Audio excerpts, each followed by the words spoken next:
Elena Sánchez Correa abrió los ojos y comprendió de inmediato que algo había cambiado.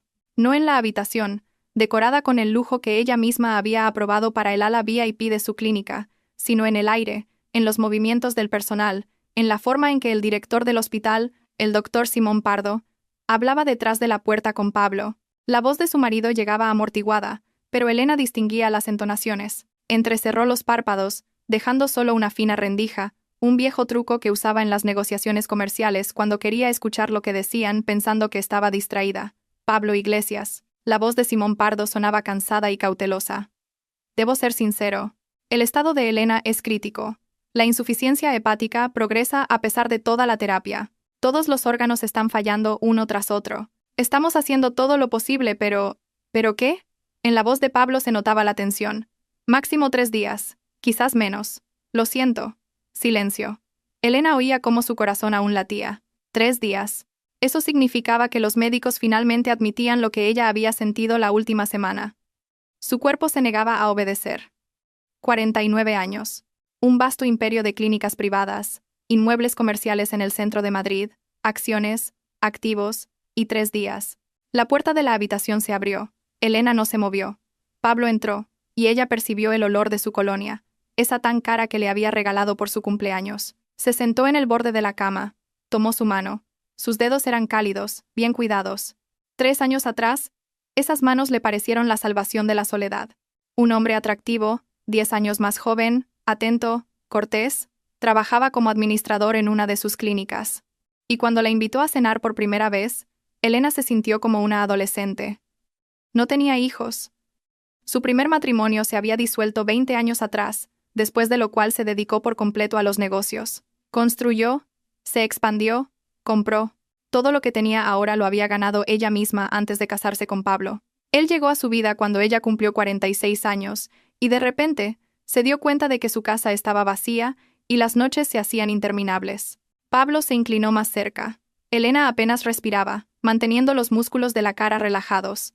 Él pensaba que estaba inconsciente por los fuertes sedantes. Así le habían dicho las enfermeras. Por la mañana, su marido había preguntado si ella oía algo, y le respondieron que su conciencia estaba suprimida por los potentes fármacos. Lo que sucedió a continuación, Elena lo recordaría hasta su último aliento. Pablo apretó su mano, pasó el pulgar por su muñeca, y susurró, casi con ternura. Por fin, he esperado tanto tiempo para esto. Elena se tensó por dentro, pero su cuerpo no la delató. ¿Tu casa? Tus millones, continuó Pablo, y en su voz apareció una entonación que ella nunca antes había oído. Todo esto ahora será mío. 3 años enteros. 3 años he soportado, fingido, escuchado, tus sermones sobre negocios, sobre responsabilidad, sonreído a tus amigas, acostándome contigo. Y entonces, sonrió. Por fin todo terminará.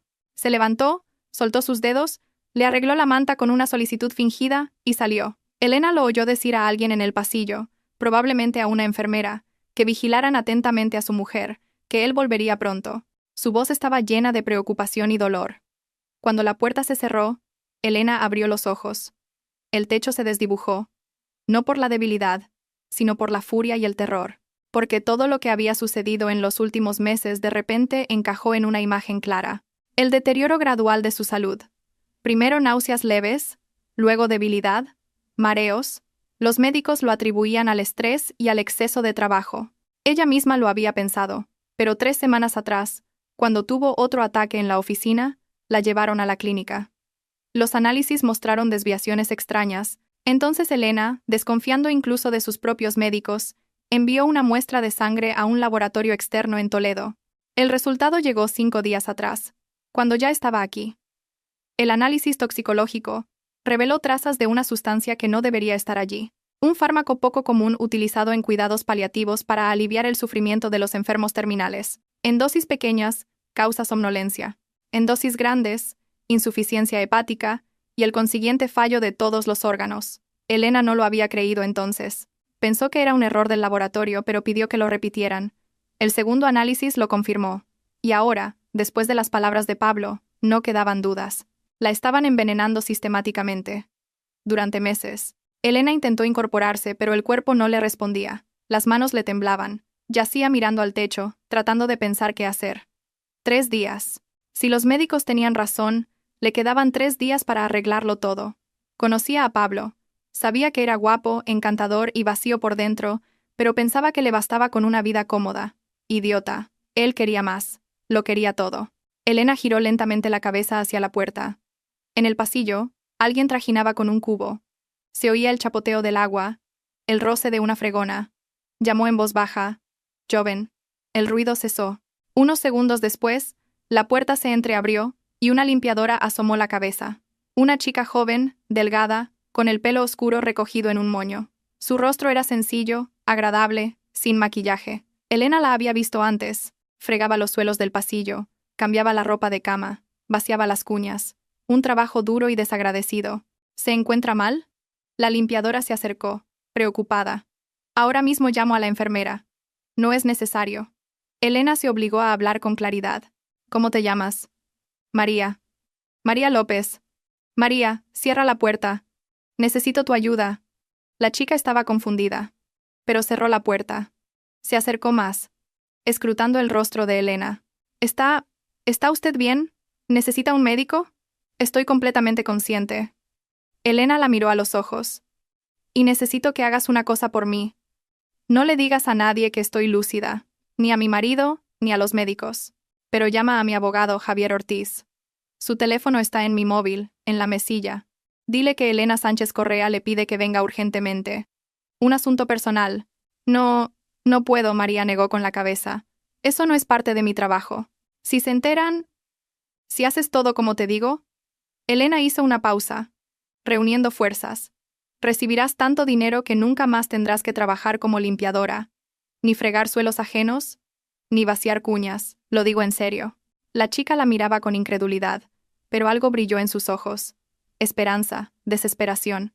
Elena vio que la vida había arrinconado a aquella chica. Las personas así se aferran a cualquier clavo ardiendo. ¿Lo dice en serio? Absolutamente. Pero hay poco tiempo. Llama a Ortiz. Ahora. María se precipitó hacia la mesilla, cogió el teléfono. Sus dedos temblaban mientras buscaba en los contactos. Encontró el nombre, pulsó llamar. Elena oyó los largos tonos de llamada. Finalmente, respondieron. Señor Ortiz, disculpe, llamo de la clínica, de parte de la señora Elena Sánchez Correa. Le pide que venga urgentemente.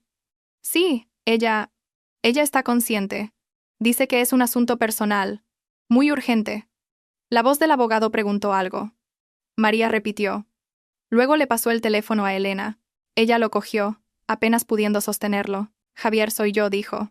Necesito hacer un nuevo testamento hoy, ahora mismo. Ven y trae a un notario. Y ni una palabra a nadie. Ortiz guardó silencio un segundo al otro lado. Luego respondió brevemente. Voy para allá. Estaré allí en 1 hora. Elena le devolvió el teléfono a María. Gracias. Ahora, lo único que tienes que hacer es esperar aquí y callar. Cuando él llegue, serás testigo. ¿Entendido? ¿Pero por qué yo? ¿Por qué confía en mí? Elena sonrió débilmente. Porque eres una extraña. No perteneces a mi círculo. Mi marido no podrá comprarte ni intimidarte. No le interesas. Y yo te necesito precisamente como eres. María se dejó caer en una silla junto a la pared, horrorizada por lo que estaba sucediendo. Elena cerró los ojos, reuniendo fuerzas. 1 hora. Tenía que aguantar. 1 hora. El tiempo se arrastraba. Afuera oscurecía. La tarde de octubre llegaba pronto. María estaba sentada en silencio, lanzando miradas furtivas a Elena de vez en cuando. Esta dormitaba a intervalos, pero no perdía la conciencia. Exactamente 1 hora después, la puerta se abrió y entró Javier Ortiz. Un hombre de 45 años, en forma, con un traje impecable y la mirada penetrante de un abogado experimentado. Detrás de él su asistente, Teresa Velasco, de 25 años, con una tableta en las manos y una expresión de cautela. Elena, señora Sánchez Ortiz, se acercó a la cama, observando su rostro. ¿Qué está pasando? Cierra la puerta, ordenó Elena. Sentaos y escuchad atentamente. Ortiz asintió a Teresa, quien cerró la puerta. María permaneció junto a la pared, como si temiera moverse. Ortiz se sentó, sacó una grabadora. ¿Me permite grabar? ¿Para mayor seguridad jurídica? Te lo permito.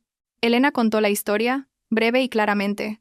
Los resultados de los análisis, la sustancia tóxica encontrada en su sangre, las palabras de Pablo de hacía media hora. Ortiz escuchaba sin interrumpir, pero su rostro se endurecía por momentos. ¿Tiene esos análisis en la caja fuerte de casa? La clave es la fecha de nacimiento de mi madre. Recógelos. Haz copias. Esto es base para una causa penal, dijo Ortiz lentamente. Pero primero hay que dejar constancia de tu voluntad, de lo contrario, todos tus bienes pasarán por ley a tu cónyuge. Precisamente por eso te he llamado. Quiero legarle todo a esta chica, Elena señaló con la cabeza a María López. Y ella te pagará generosamente por tus servicios. Eso también lo incluiremos en el testamento. Ortiz se giró y observó a la limpiadora. Ella palideció pero asintió. ¿Pero por qué ella? Porque está aquí, porque confío en ella y porque no tengo tiempo para dudar. Todo mi patrimonio es privativo, adquirido antes del matrimonio. No tengo hijos, es mío, y tengo derecho a disponer de él como me plazca. Redacta el testamento de forma que Pablo no pueda impugnarlo. Ortiz asintió. Se necesitará un notario y un médico que certifique tu capacidad en el momento de la firma. Sin eso, el testamento es vulnerable. Organízalo para hoy, ahora mismo.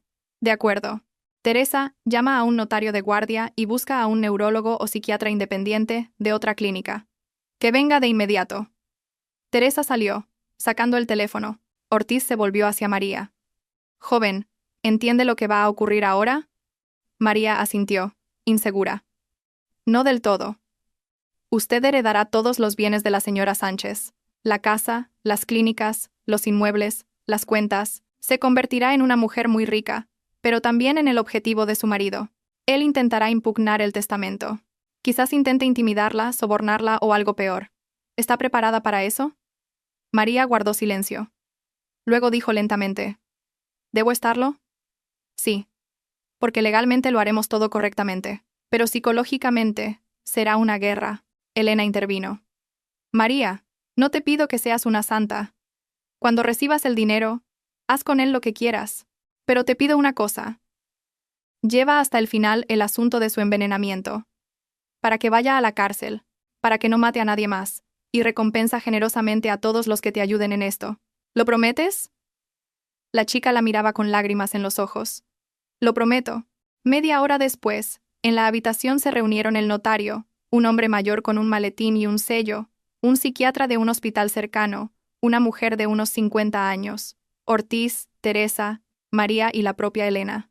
El psiquiatra realizó un examen, haciendo preguntas. ¿Qué día era? ¿Dónde se encontraba? ¿Cómo se llamaba el presidente del gobierno? Elena respondió con claridad. El médico anotó en el formulario. Paciente orientada en tiempo, espacio y persona. Conciencia clara. En plenas facultades mentales. Firma. Sello. El notario abrió su portátil. Comenzó a redactar el texto del testamento. Lo leyó en voz alta. Yo, Elena Sánchez Correa, en pleno uso de mis facultades mentales y memoria, lego todos mis bienes, que a fecha de mi fallecimiento me pertenezcan, a María López. Levantó la vista. Señora Sánchez, ¿entiende que está desheredando a su cónyuge? Lo entiendo. ¿Actúa por voluntad propia, sin coacción? Sí. ¿Lo confirma? Lo confirmo. El notario asintió. Imprimió el documento en una mini impresora portátil. Ortiz enfocó la cámara de su teléfono, grabando todo el procedimiento. Elena firmó con mano temblorosa. El notario puso su sello. Lo legalizó.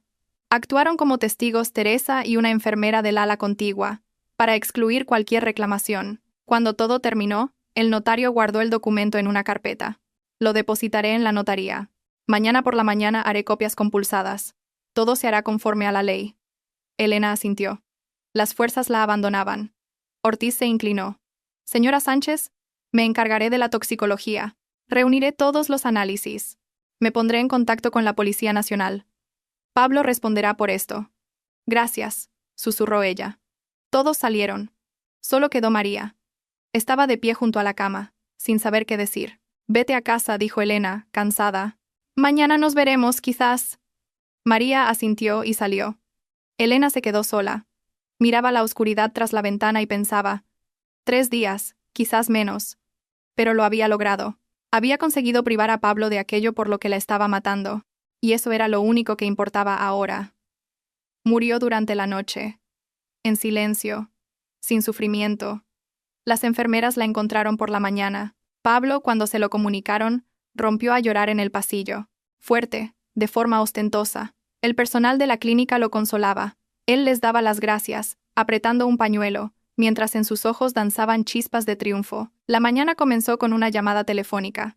Pablo Iglesias estaba sentado en el despacho de Elena. Ahora su despacho, según creía, y hojeaba papeles. Documentos de propiedad, extractos de cuentas, contratos de alquiler. Toda esa riqueza ahora le pertenecía. 3 años de espera, 3 años de interpretar al marido amante, y ahí estaba el resultado. Se reclinó en el sillón de cuero, estirándose. Afuera, el día de octubre era claro. Las hojas de los árboles ardían en amarillos y naranjas. Precioso. Pablo sonrió. La vida mejoraba. El teléfono vibró.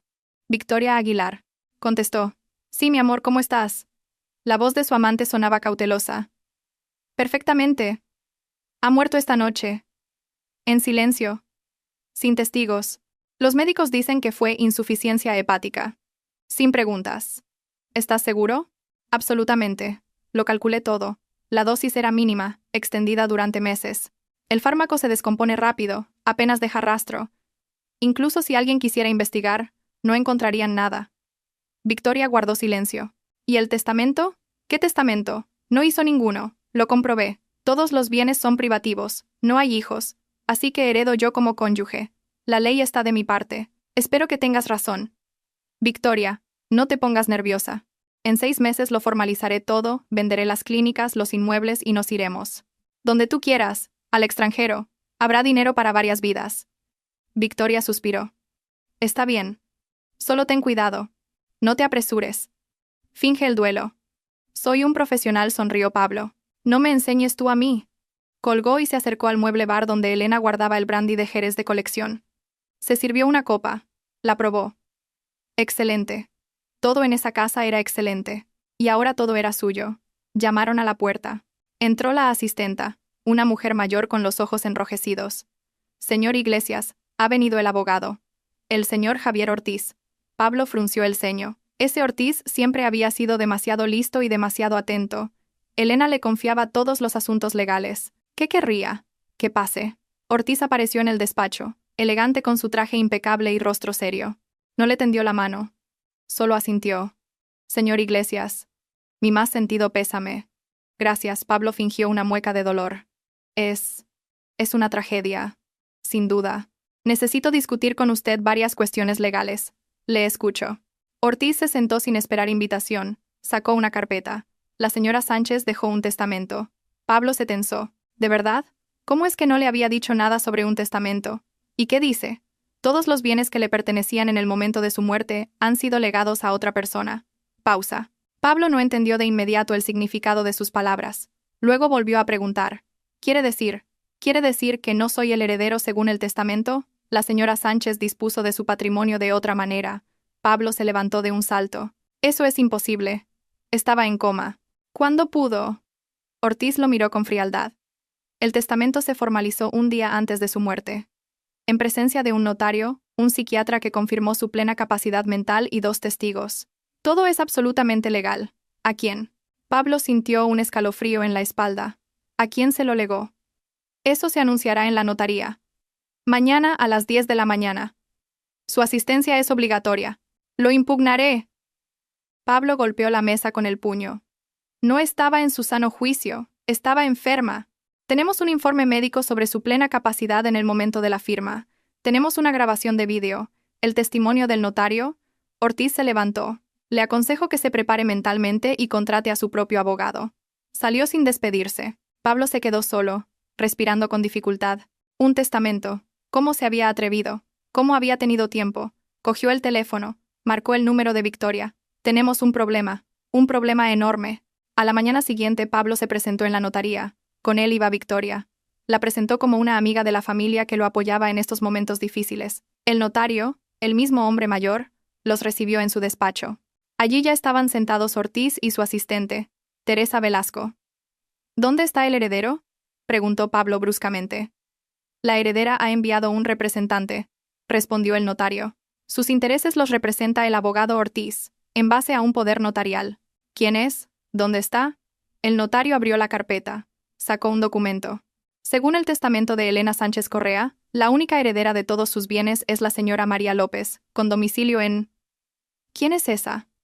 Pablo no podía creer lo que oía. Nunca he oído hablar de ella. La limpiadora de la clínica donde falleció su esposa confirmó el notario.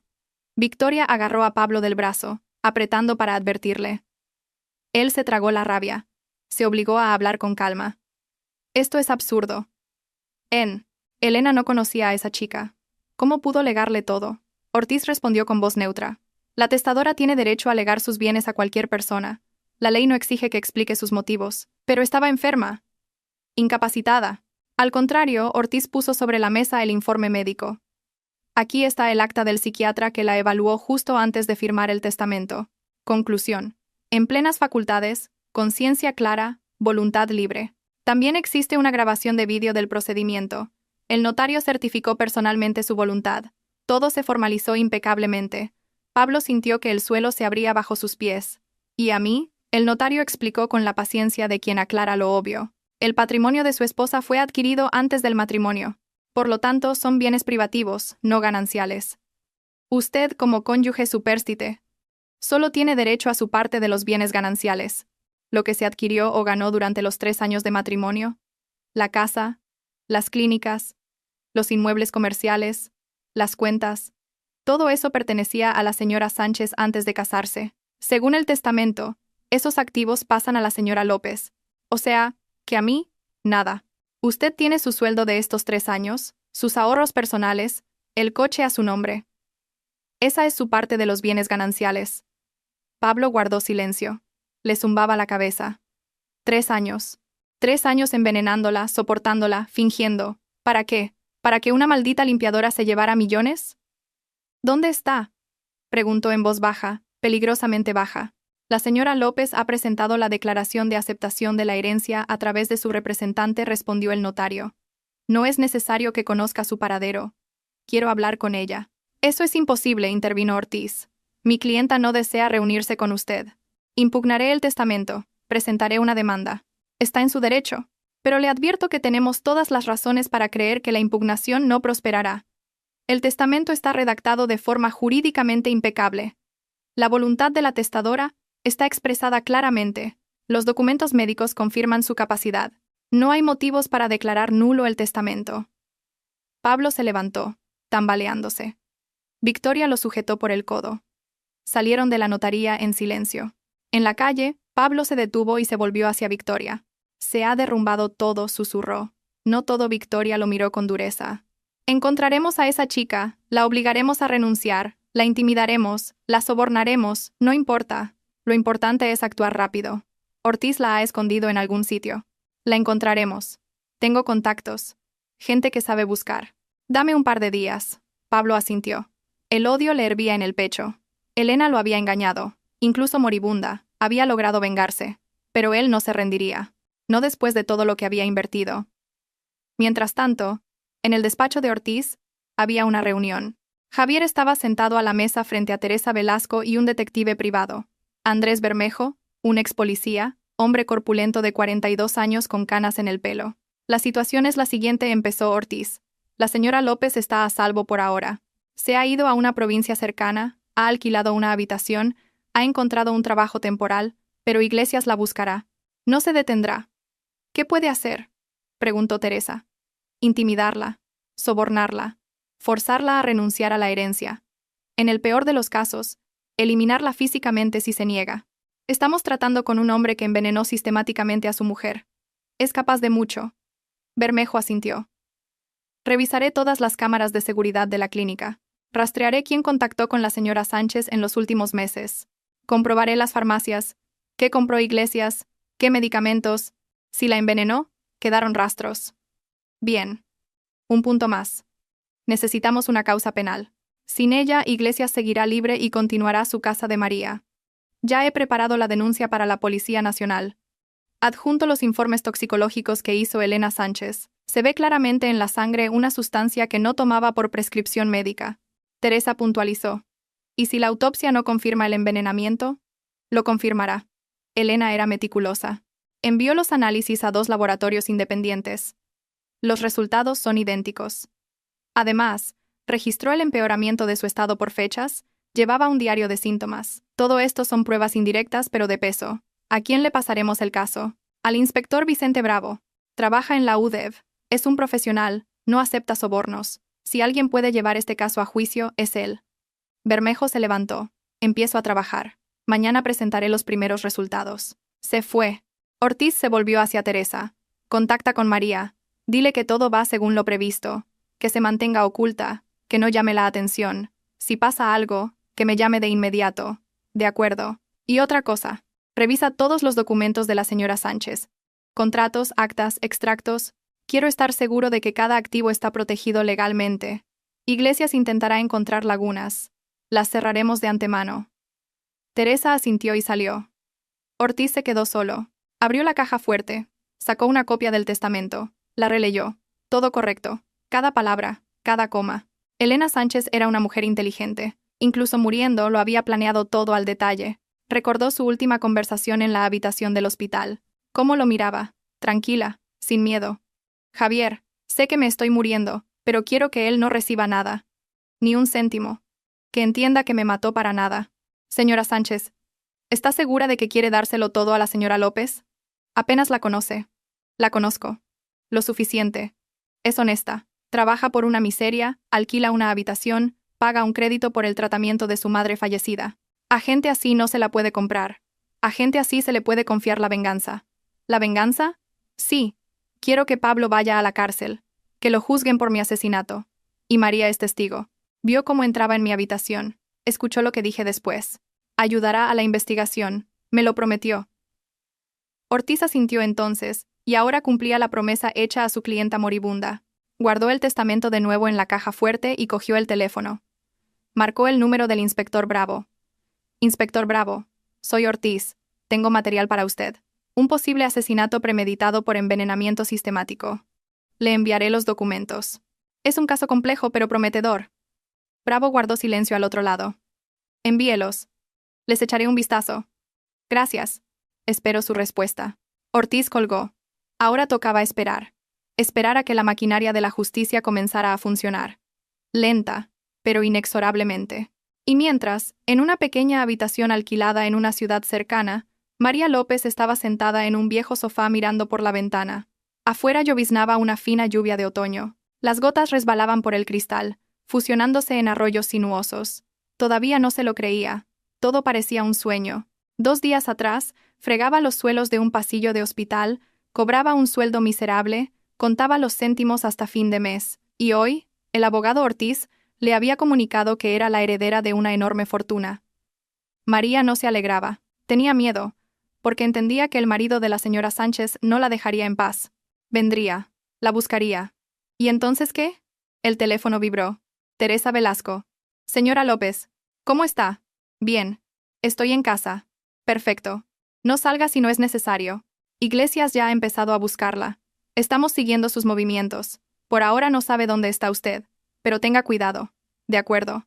Otra cosa. Pronto el inspector querrá tomarle declaración. Sobre lo que vio en el hospital, lo que dijo la señora Sánchez. Esté preparada. Estoy preparada. Se lo prometí a ella. Muy bien. Ánimo.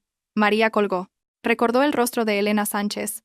Pálido, demacrado, pero con una mirada clara y firme. Recordó sus últimas palabras. Lleva hasta el final la historia de su envenenamiento. Para que vaya a la cárcel. Lo llevaría. Pasara lo que pasara, porque Elena le había dado una oportunidad para otra vida, y María no la defraudaría. Afuera, caía la tarde.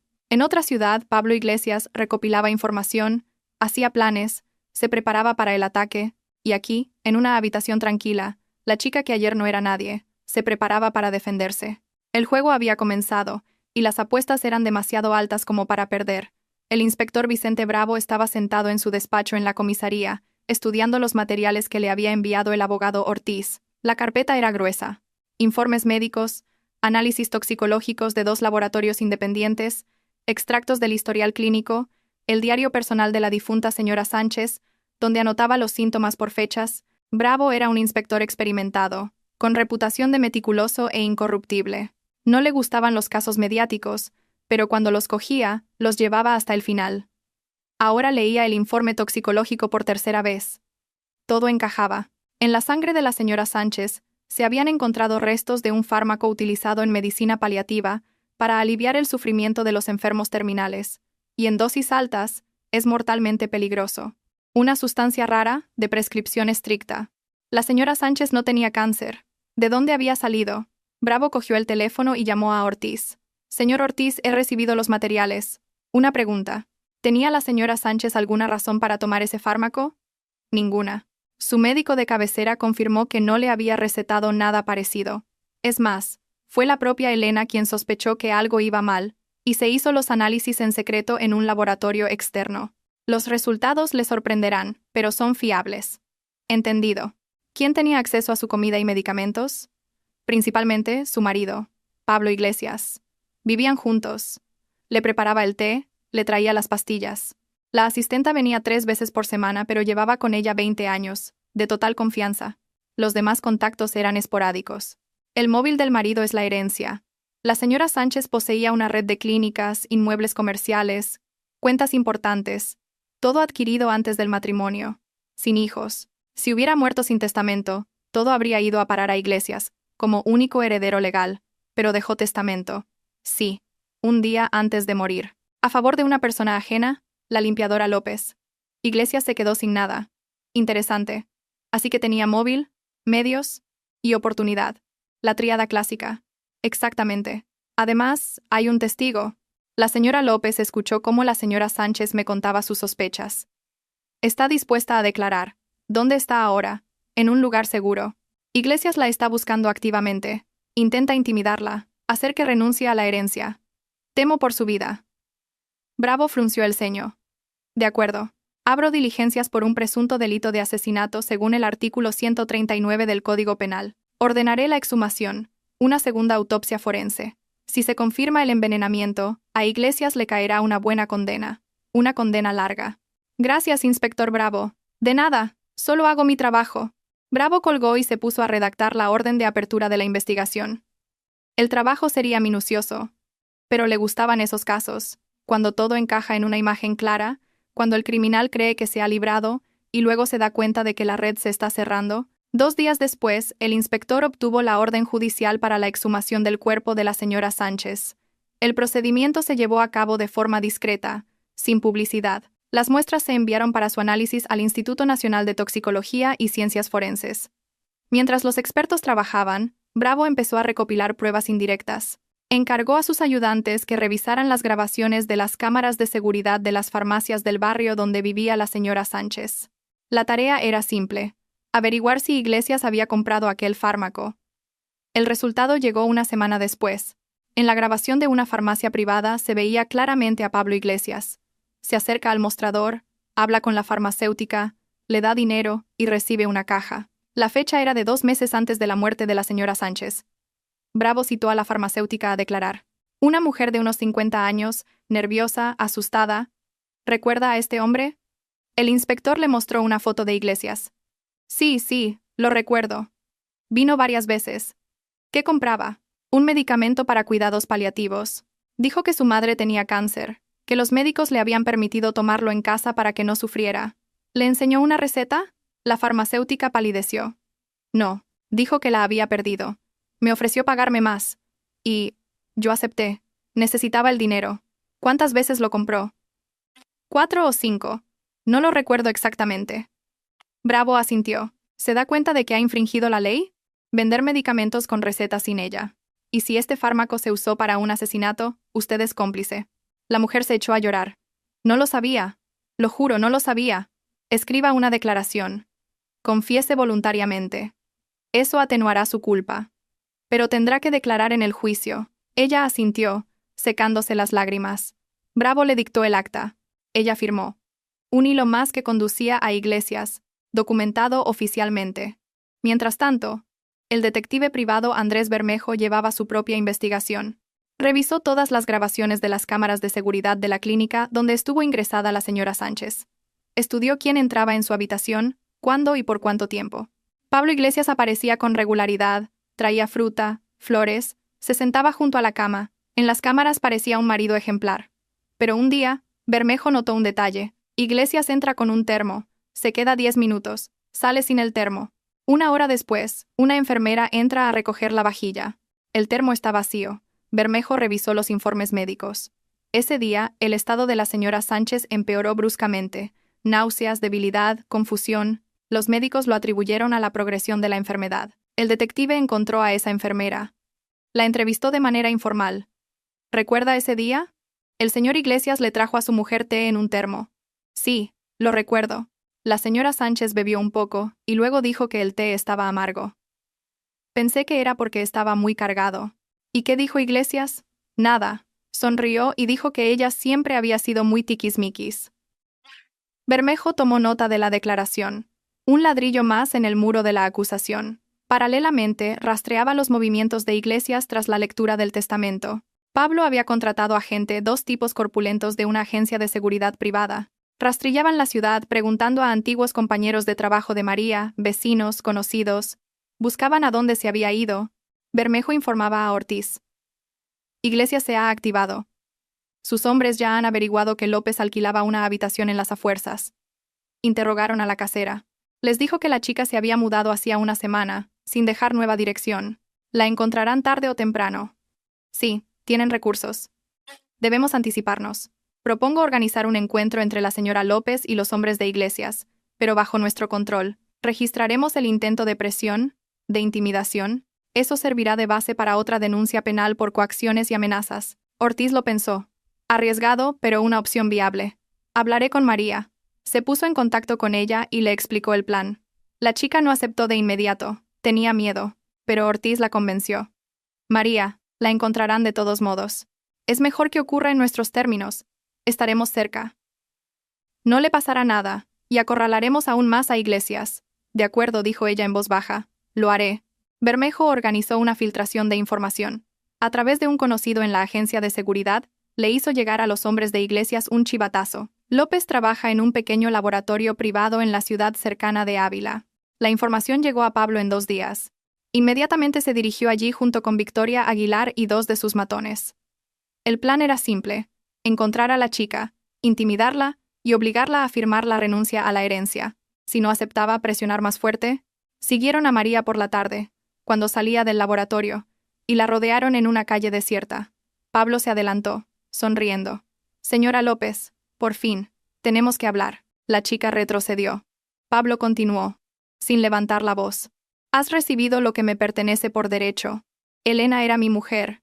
Yo la cuidé durante 3 años, y tú eres una chica cualquiera que apareció en el momento oportuno. María guardó silencio. Pablo sacó unos papeles del bolsillo. Aquí está la renuncia a la herencia.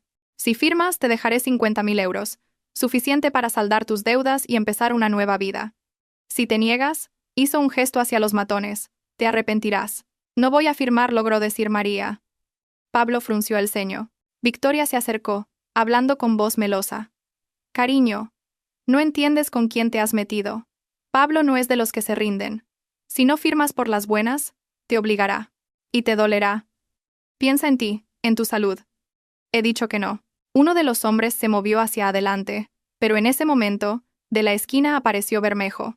Detrás de él, 2 policías de uniforme. ¡Alto! ¡Policía! Pablo se quedó helado. Victoria palideció. Los matones se miraron confundidos. Bermejo se acercó a María. ¿Está bien? Sí, ella temblaba, pero se mantenía firme. Me han amenazado. Me exigían que firmara la renuncia a la herencia. Un policía tomaba nota. Pablo intentó justificarse. Solo estábamos hablando. No hubo amenazas. Lo tenemos todo grabado.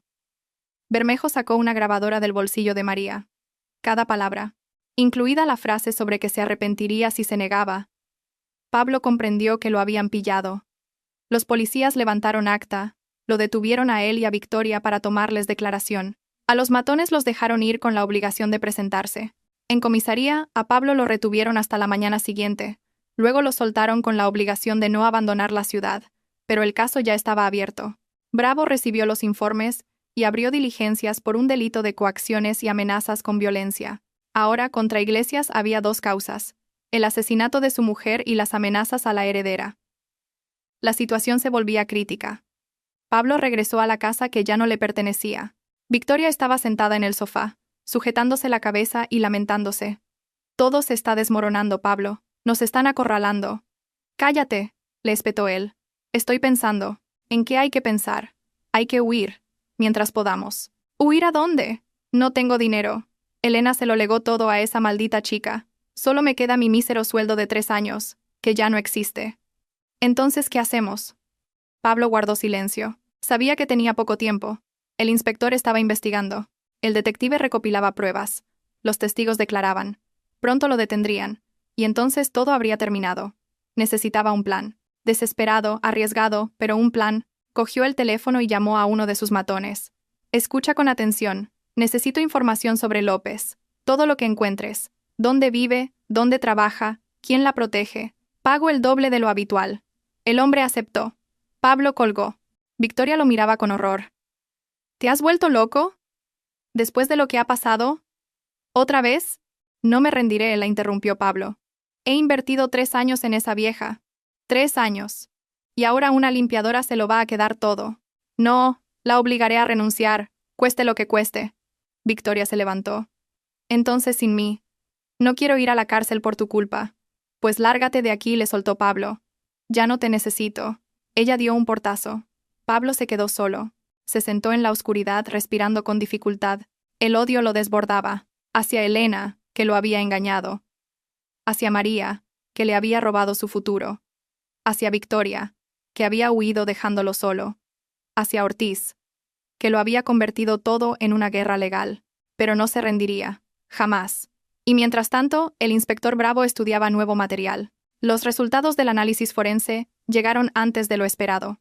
La conclusión era inequívoca. La muerte de la señora Sánchez se debió a un fallo multiorgánico causado por la administración sistemática de un fármaco tóxico. La concentración de la sustancia en los tejidos indicaba un envenenamiento prolongado de al menos 3 meses. Bravo llamó a Ortiz.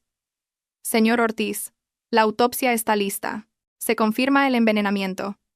Voy a emitir una orden para imputar a Iglesias. Mañana lo cito a declarar. Es posible que intente huir.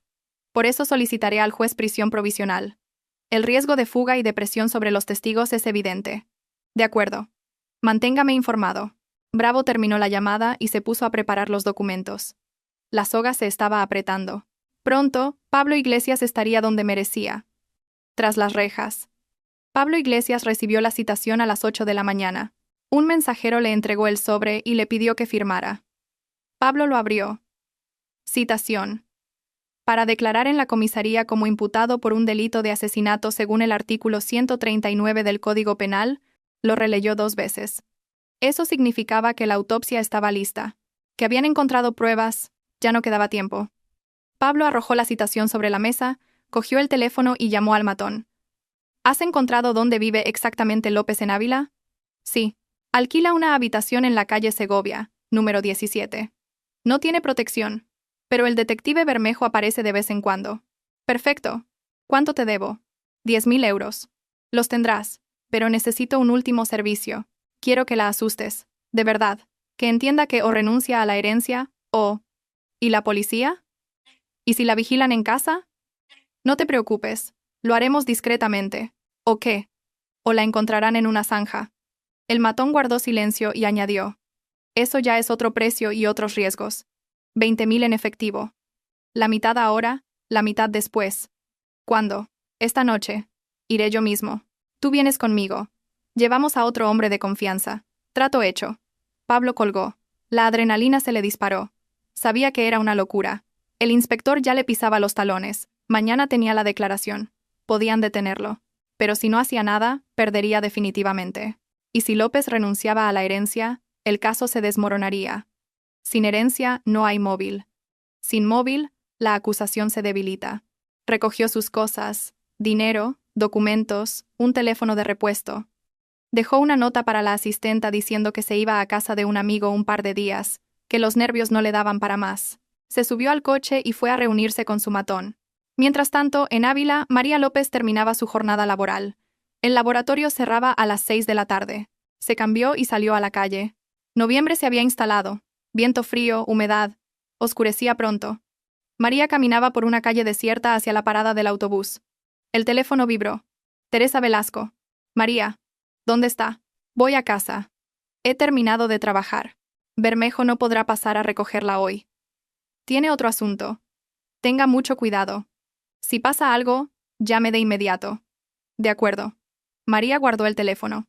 Miró a su alrededor. La calle estaba vacía. Las farolas daban una luz tenue. Sintió una punzada de inquietud. Aceleró el paso. Detrás de ella, oyó el ruido de un motor. Un coche. María se giró. Un todoterreno negro avanzaba lentamente, casi a su altura. La ventanilla bajó. Al volante iba un hombre desconocido. En el asiento trasero, Pablo Iglesias. Señora López, suba. Tenemos que hablar. No, ella retrocedió. El todoterreno se detuvo. Las puertas se abrieron de golpe. Del interior salieron dos hombres corpulentos, vestidos de oscuro. Uno agarró a María del brazo, el otro le tapó la boca. Intentó zafarse, pero no tuvo fuerzas. La metieron en el coche, la aprisionaron entre los dos hombres. El vehículo arrancó a toda velocidad. Pablo se volvió hacia ella. Te equivocas si no cooperas, María. Podríamos haberlo arreglado tranquilamente. Ahora tendremos que hacerlo de otra manera. Ella guardó silencio, ahogándose de miedo. El coche salió de la ciudad, se desvió por un camino de tierra y se detuvo junto a un hangar abandonado. Pablo bajó e hizo un gesto a los matones. «Sacadla». Sacaron a María del coche y la llevaron al hangar. Dentro hacía frío y estaba oscuro. Olía a humedad y a óxido. Pablo encendió la linterna del móvil y le iluminó la cara. Escucha con atención. Tienes dos opciones. La primera. Firmas la renuncia a la herencia aquí y ahora. Te llevo de vuelta, te doy 50.000 euros, y nos despedimos como amigos. La segunda opción. Hizo una pausa. Nadie volverá a encontrarte. ¿Entendido? María temblaba. Me están buscando. Si desaparezco, sospecharán de usted inmediatamente. Que sospechen. Sin cuerpo, no hay delito. ¿Y el cuerpo? Pablo sonrió. El pantano de aquí cerca es profundo. Allí se hunden hasta los tanques. Ella guardó silencio. Pablo sacó los papeles del bolsillo. Aquí está la renuncia. ¿Firmas? No. Pablo hizo un gesto a uno de los matones. Este golpeó a María en la cara. Ella cayó, golpeándose la rodilla contra el suelo de hormigón. Pablo se acuclilló a su lado. ¿Crees que estoy bromeando? Yo maté a Elena. Lenta, metódicamente.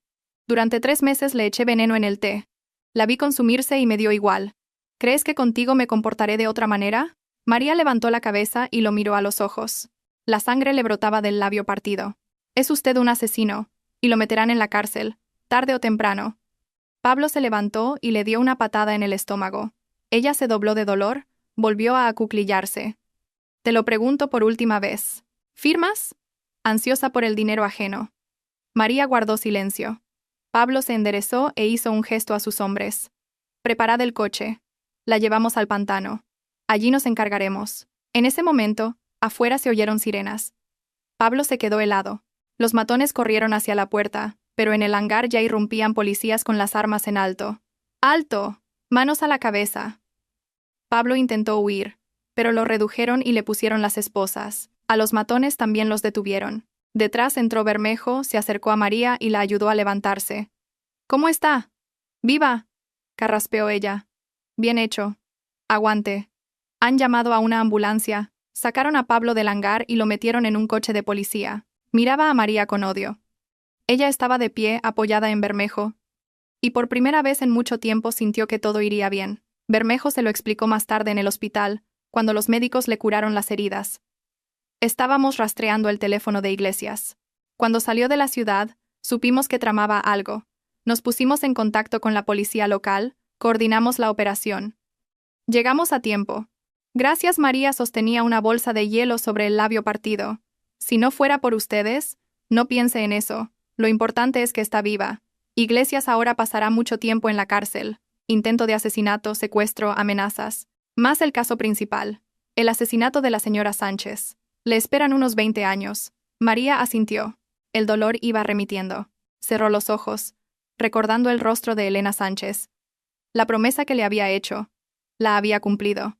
Al día siguiente, el inspector Bravo interrogó a Pablo Iglesias. Estaba sentado en una celda de detención provisional, sin afeitar, con la mirada perdida. Señor Iglesias, se le acusa del asesinato premeditado de su esposa, Elena Sánchez Correa, mediante envenenamiento sistemático. También del secuestro e intento de asesinato de María López. ¿Admite su culpabilidad?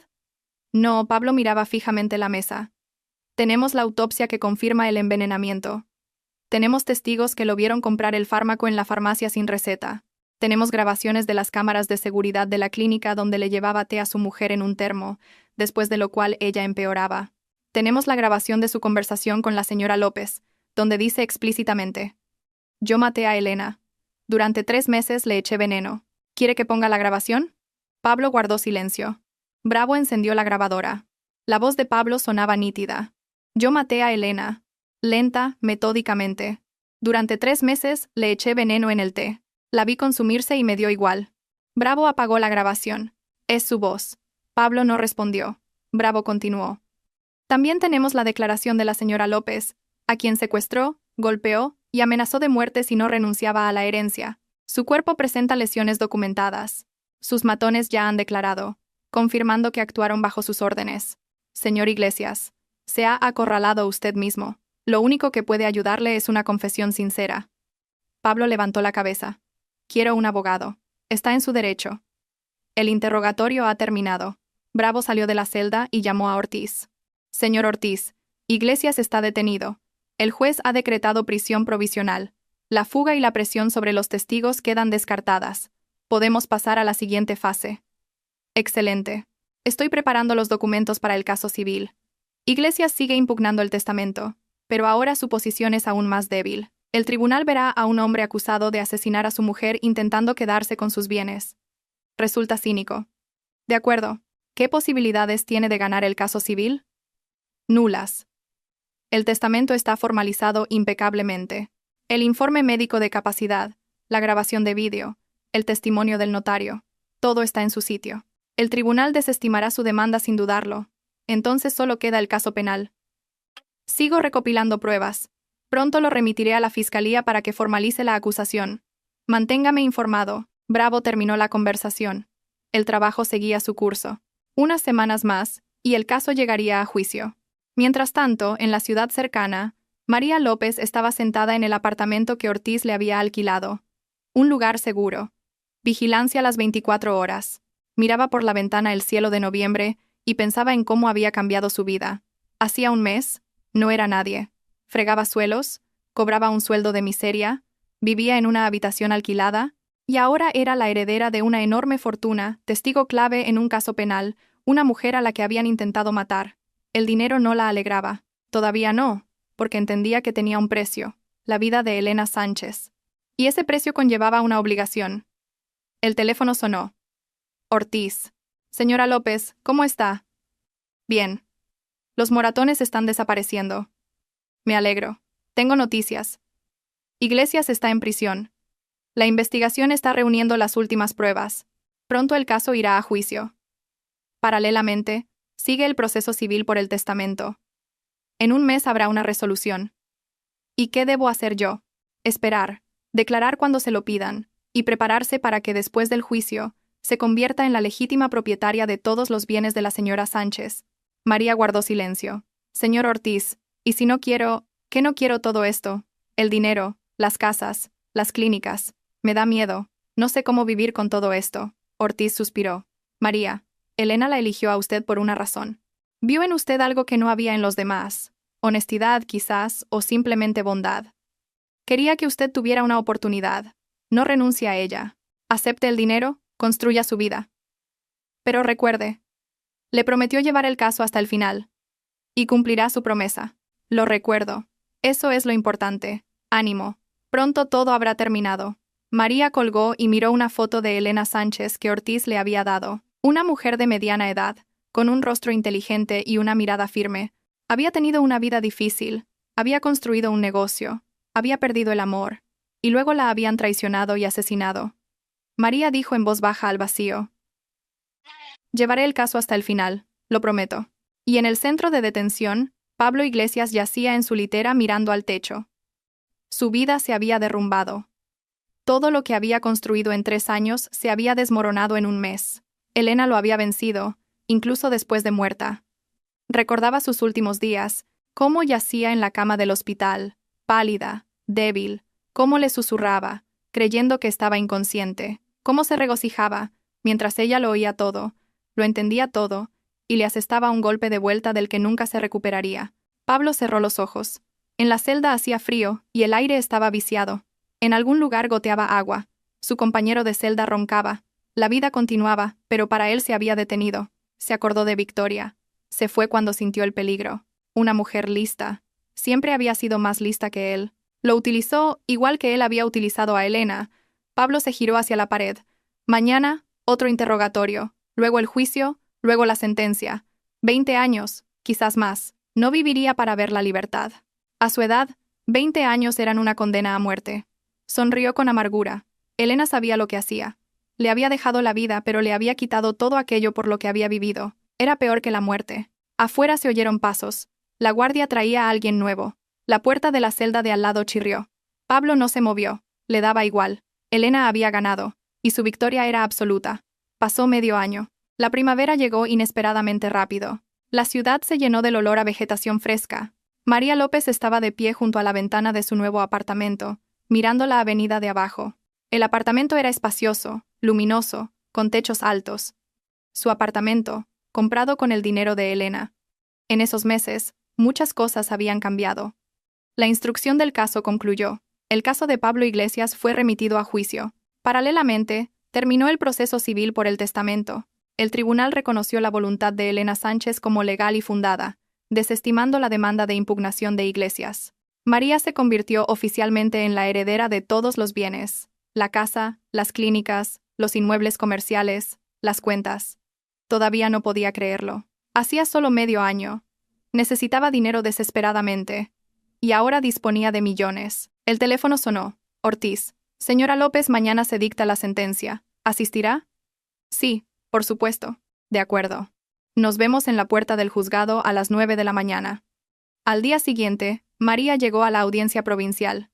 Ortiz ya la esperaba en la entrada junto a Teresa Velasco. Pasaron por los detectores de metales y subieron al tercer piso.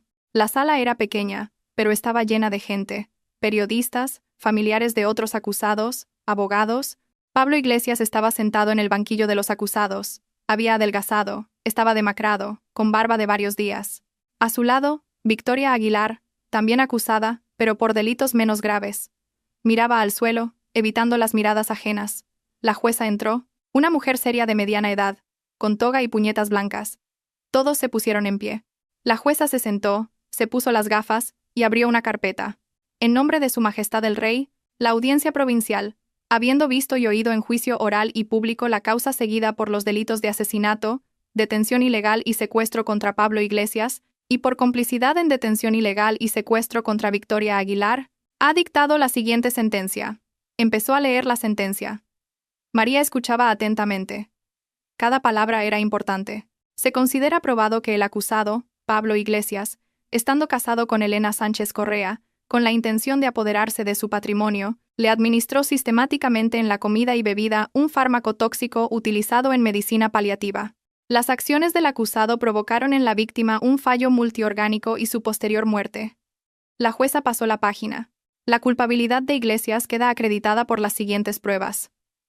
El informe de la autopsia forense, que estableció la presencia en el organismo de la fallecida de una sustancia tóxica en una concentración incompatible con una ingesta accidental. La declaración de la farmacéutica que vendió al acusado el fármaco, sin receta, las grabaciones de las cámaras de seguridad de la farmacia y la clínica, la declaración de la testigo María López, la grabación de audio de la confesión del acusado realizada durante el secuestro de la señora López. Pablo permanecía inmóvil, apretando los dientes. La jueza continuó.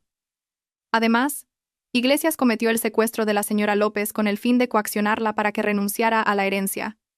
Empleó violencia contra ella y la amenazó de muerte. Su culpabilidad queda acreditada por la declaración de la víctima.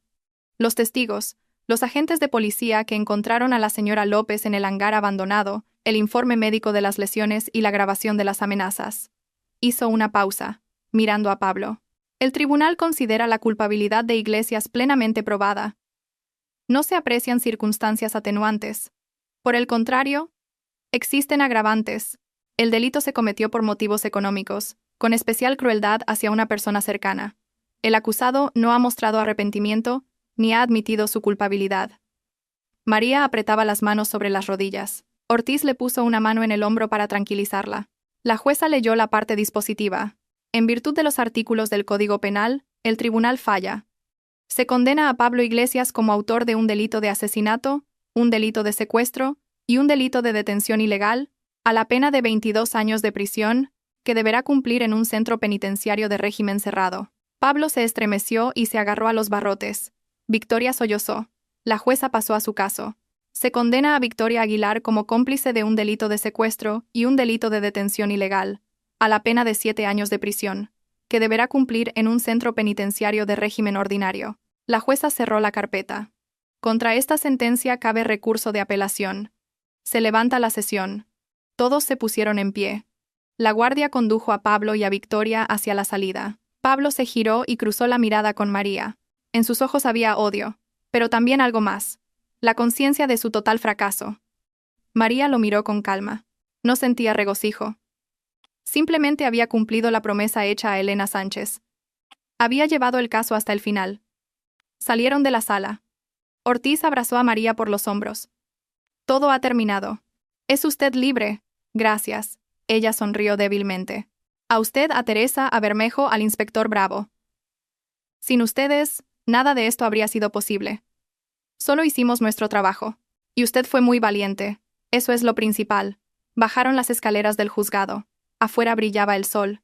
María respiró hondo. Por primera vez en medio año, sintió alivio.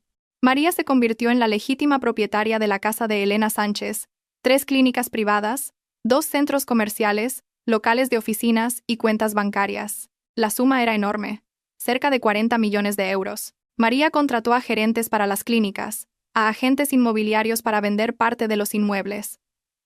No quería quedárselo todo. Era demasiado. Vendió los centros comerciales, una de las oficinas, y se quedó con la casa y una clínica que funcionaba bien y generaba ingresos estables. El dinero de la venta lo invirtió en activos seguros. Parte lo donó a una fundación de ayuda a enfermos de cáncer. Otra parte la gastó en saldar todas las deudas, las suyas, las de su madre, las de parientes lejanos. A Ortiz y a su equipo les pagó unos honorarios generosos, más de lo que habían pedido.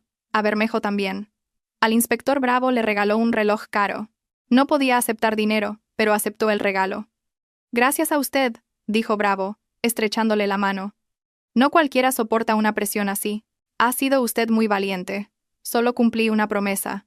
Eso tiene un gran valor. María sonrió.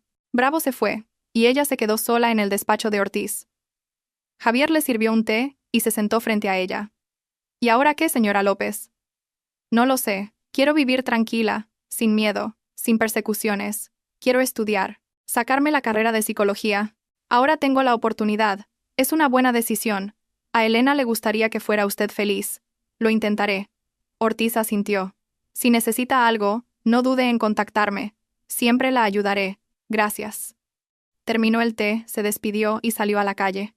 El día era cálido y soleado. La ciudad seguía su ritmo habitual. La gente corría a sus quehaceres. Los niños jugaban en los parques.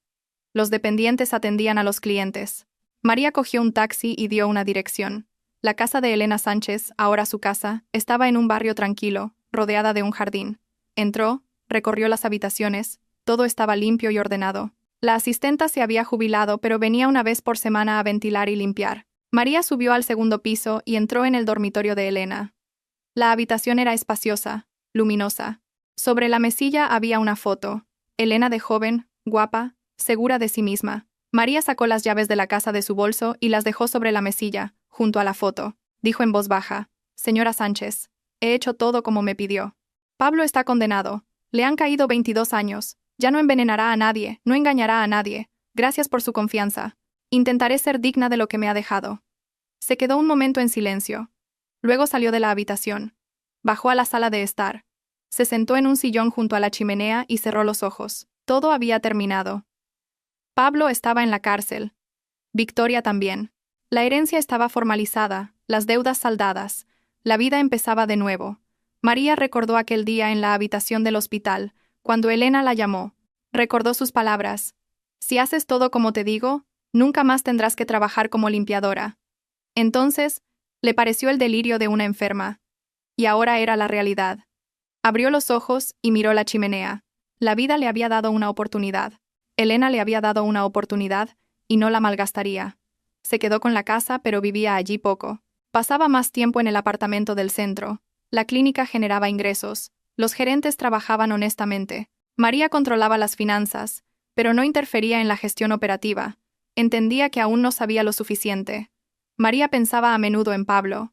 ¿Lo había perdonado? No, pero tampoco sentía odio, solo indiferencia. Pablo había quedado en el pasado, junto con aquella vida en la que fregaba suelos y vivía al día. En otoño, María se matriculó en la universidad, en la Facultad de Psicología, y entonces volvió a la casa de Elena. Recorrió las habitaciones, se detuvo ante el dormitorio. Entró, se sentó en el borde de la cama y miró la foto. Señora Sánchez, ha pasado un año. Lo he conseguido. He aprendido a vivir con esta herencia. No la he despilfarrado. No me he vuelto loca con el dinero. Pablo está en la cárcel cumpliendo su condena. Victoria también. Todo como usted quería. Gracias por su confianza, por la oportunidad. Se levantó, salió de la habitación y cerró la puerta suavemente, con cuidado. La vida continuaba, sin venganza, sin odio. Simplemente, la vida. Y eso era lo mejor que podía hacer María, vivir con dignidad, honestamente, recordando a la mujer que se lo había dado todo. Elena Sánchez no había ganado con la fuerza ni con la rabia, sino con la inteligencia, el cálculo y la fe en que la justicia existe. Pablo pagó por cada dosis de veneno, por cada mentira, por cada segundo que pasó viendo morir a su mujer, y María recibió una oportunidad. Y esa oportunidad la utilizó correctamente.